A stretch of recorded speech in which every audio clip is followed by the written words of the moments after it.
चित्रमीमांसायाः अस्मिन् पाठे भवतां स्वागतम्। भवद्भिः पूर्वं दृष्टं यत् अप्पय् दीक्षितेन काव्यस्य त्रयो भेदाः प्रतिपादिताः। तत्र प्रथमः भेदः ध्वनिः वर्तते। ध्वनेः लक्षणं किं वर्तते इति ज्ञातम्। अप्पय् दीक्षितेन ध्वनेः त्रीणि उदाहरणानि प्रदत्तानि। तत्र प्रथमम् उदाहरणं स्थिताः क्षणं पक्ष्मसु ताडिताधराः इत्यादि कुमार संभवस्य पंचम सर्गस्य पद्यं वर्तते। अस्य पद्यस्य अर्थः अपि भवद्भिः ज्ञातः। अस्मिन् पद्ये अप्पय् दीक्षितेन विविधं व्यङ्ग्यं प्रतिपादितम्।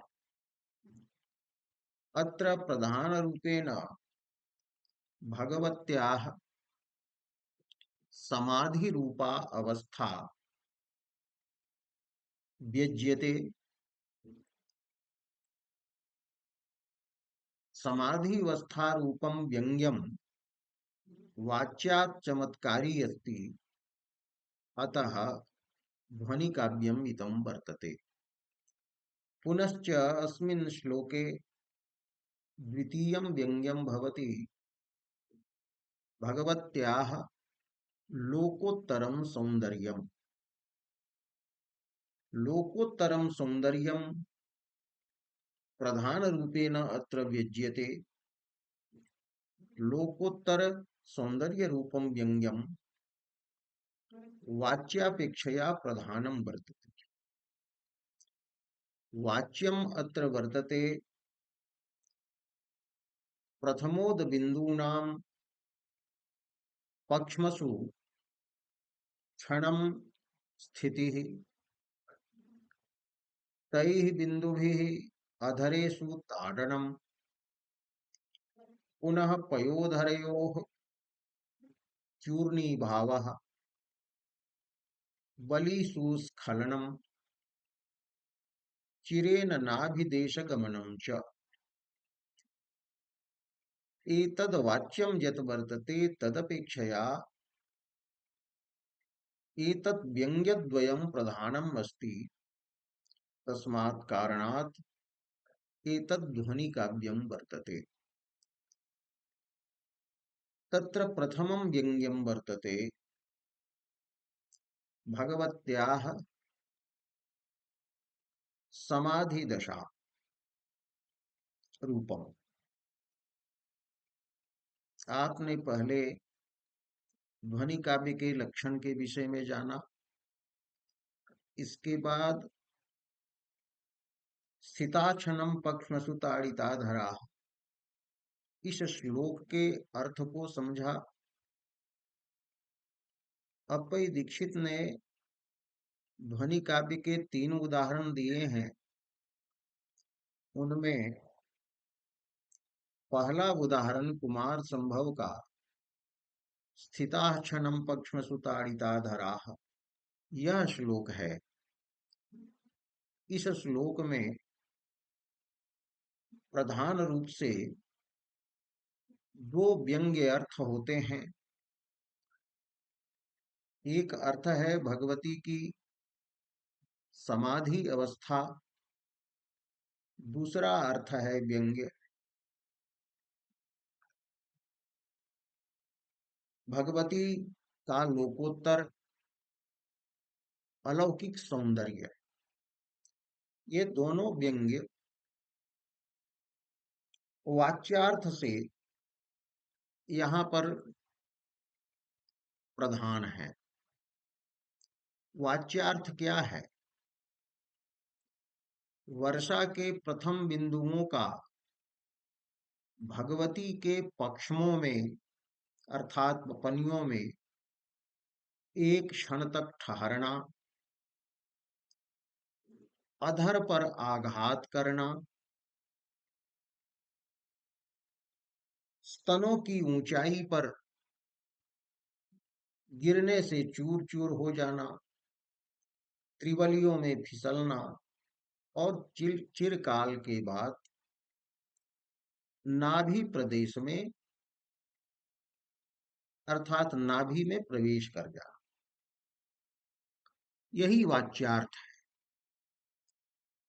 यह वाच्यार्थ स्वभावोक्ति अलंकार रूप है, क्योंकि वर्षा बिंदु के अर्थात जल बिंदु के स्वभाव का यहाँ वर्णन है, जल बिंदुओं के स्वभाव का वर्णन है। और भगवती की भी समाधि के लिए उचित जो अवस्था होती है, जो मुद्रा होती है, उसका भी वर्णन है। इस वाच्य से व्यंग्य की यहाँ प्रधानता, तो उसमें सबसे पहले अप्पय दीक्षित प्रथम व्यंग्य पर विचार करते हैं। उसमें उन्होंने यह वाक्य लिखा है, अत्र तपस्यन्त्याः देव्याः देहोपरि निपतितां प्रथम वृष्टि बिंदूनां क्रिया स्वभाव वर्णनेन देव्याः समाध्युचितावस्थानाभिव्यक्ति द्वारा चिर निदाघ तप्त देहोपरि निपतनेन सुख पारवस्य संभ्रम हेतौ प्रथम दृष्टौ अपि अवहिता समाध्यवस्था व्यज्यते। व्यज्यते व्यंजनावृत्त्या बोध्यते। किम बोध्यते? समाध्यवस्था। समाधि एव अवस्था, समाधि रूपा जा अवस्था वर्तते, सा समाधि रूपा अवस्था। अत्र समाधि रूपा दशा वाच्यापेक्षया प्राधान्येन अभिव्यज्यते। कीदृशी सा समाध्यवस्था वर्तते? अवहिता। अवहिता इति पदस्य अर्थ वर्तते अतिरस्कृता, अनवच्छिन्ना अर्थात निरंतरा। अविहिता शब्द से यहाँ तात्पर्य है निरंतर होना, विघ्नित नहीं होना, विघ्न से युक्त नहीं होना। कि भगवती की समाधि अवस्था निरंतर थी, कभी भी बाधित नहीं हुई। तो अवहिता अबाधिता समाध्यवस्था अत्र व्यज्यते। कदा समाध्यवस्था व्यज्यते? तो दृष्टौ प्रथम दृष्टौ अपि, प्रथमा या वर्तते वृष्टिः तस्यामपि, प्रथम वृष्टौ अपि, प्रथम वृष्टिः कीदृशी वर्तते? तर्हि उच्यते सुख पारवस्य संभ्रम हेतौ। अस्य अर्थः वर्तते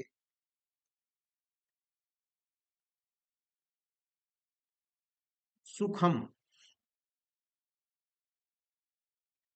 जलबिंदूनां निपातेन शरीरे, निपातेन तप्ते शरीरे निपातेन सुखम भवति। तो सुखस्य यत् वर्तते पारवस्यम परतंत्रता,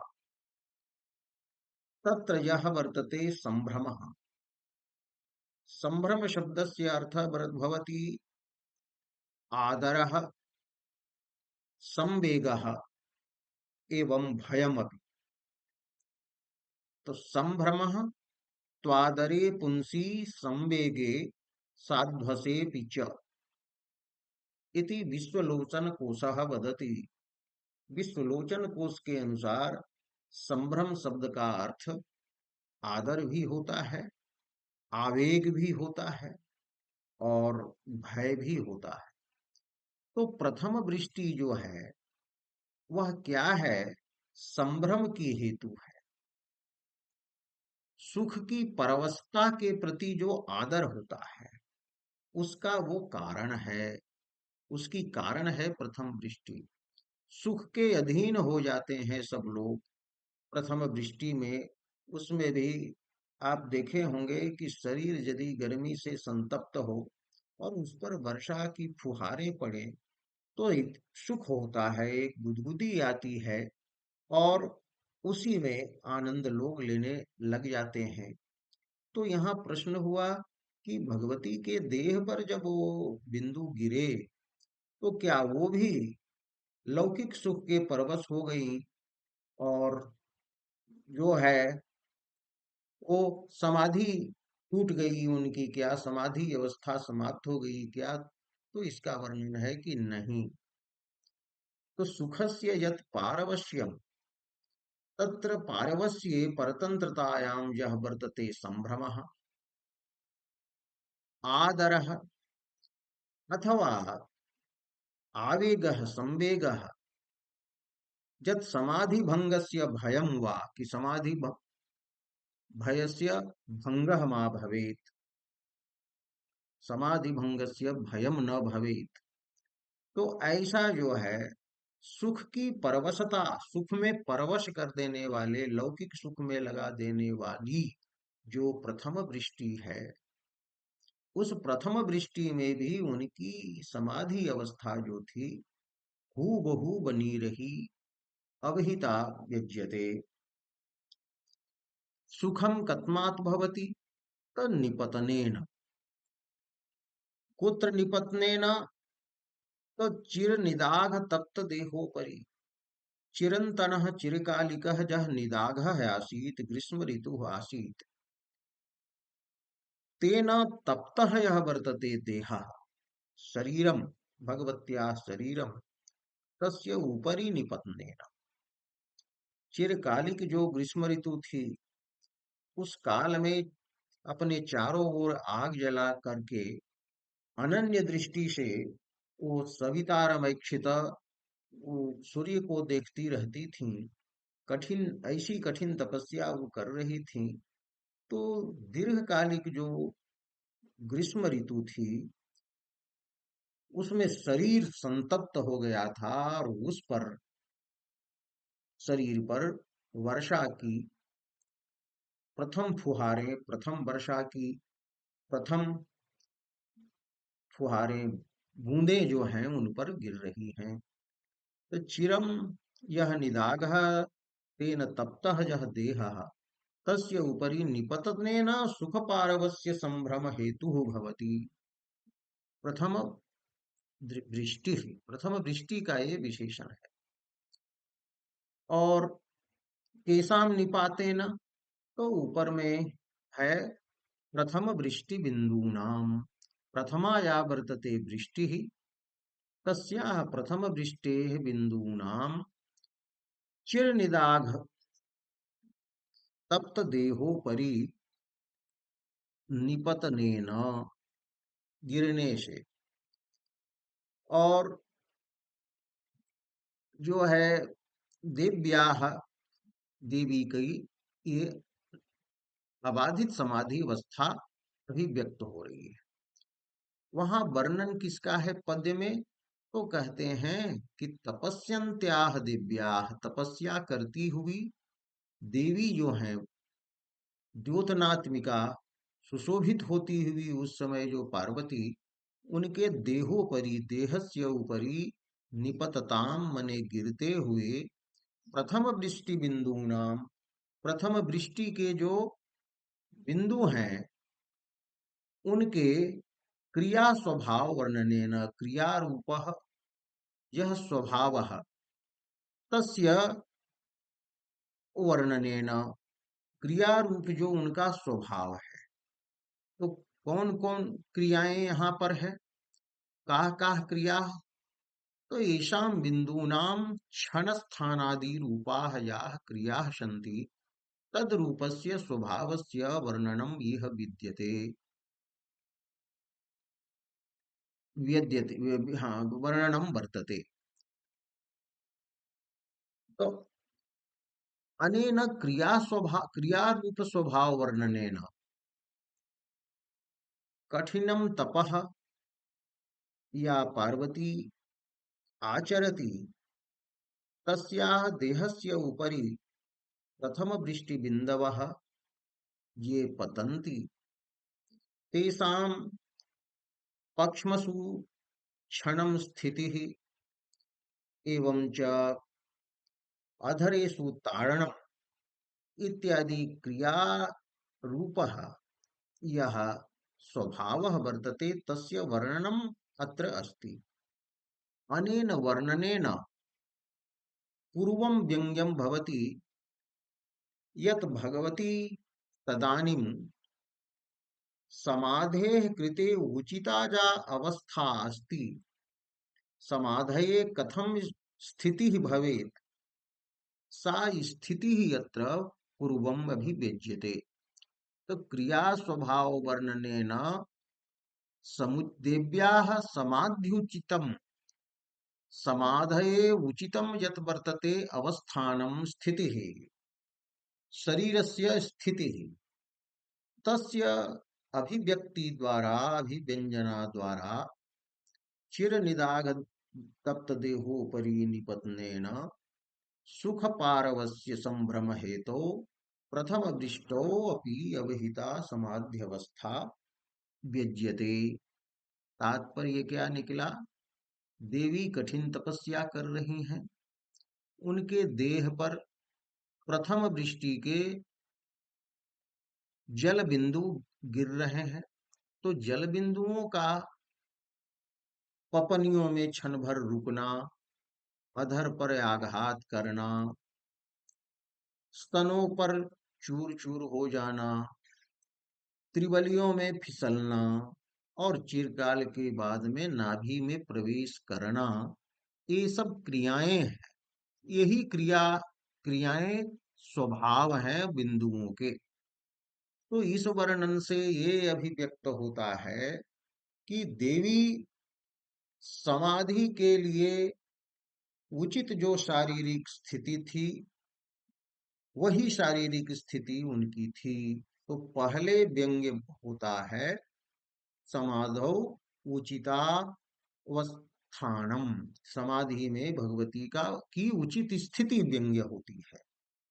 और उसके बाद अंत में व्यंग्य होता होता है यह अर्थ कि समाधि की दशा जो थी, अवस्था जो थी, वो विघ्न रहित थी उनकी, कि सुख में डाल देने वाला जो वर्षा काल प्रथम वर्षा काल है, तो प्रथम वृष्टि जो है जो सुख में परवश कर देती है, उस समय भी इनकी समस्या, इनकी समाधि जो थी, तो इनकी समाधि बरकरार थी, हूबहू थी। तो इन पंक्तियों में उन्होंने बताया कि दो व्यंग्य हो रहे हैं। समाधौ उचिता स्थिति ही, देवी की समाधि में उचित स्थिति थी। ये किससे व्यंग्य होता है? तो जल बिंदुओं के क्रियारूप स्वभाव के वर्णन से। जल बिंदूनाम क्रिया रूपः यः वर्तते स्वभावः तस्य वर्णनेन व्यज्यते यत् भगवत्याः समाधौ उचिता स्थितिः आसीत्। और तद्वारा एतद् व्यंग्य द्वारा अंतिमः अर्थः व्यज्यते, स अर्थः वर्तते सुख हेतौ प्रथम दृष्टोऽपि दिव्याः प्रगाढ़ा समाधि रूपा अवस्था। कि प्रथम दृष्टि यद्यपि सुख पारवस्यकारिणी वर्तते तथापि तस्याः दिव्याः तदानीं समाधि अवस्था प्रगाढ़ा आसीत्। उस समय अंतिम व्यंग्य अर्थ ये निकला कि उस समय देवी की समाधि अवस्था जो थी वो प्रगाढ़ थी, निर्विघ्न थी, गाढ़ समाधि में देवी मग्न थी। यही व्यंग्य अर्थ वाच्य से यहाँ प्रदान है।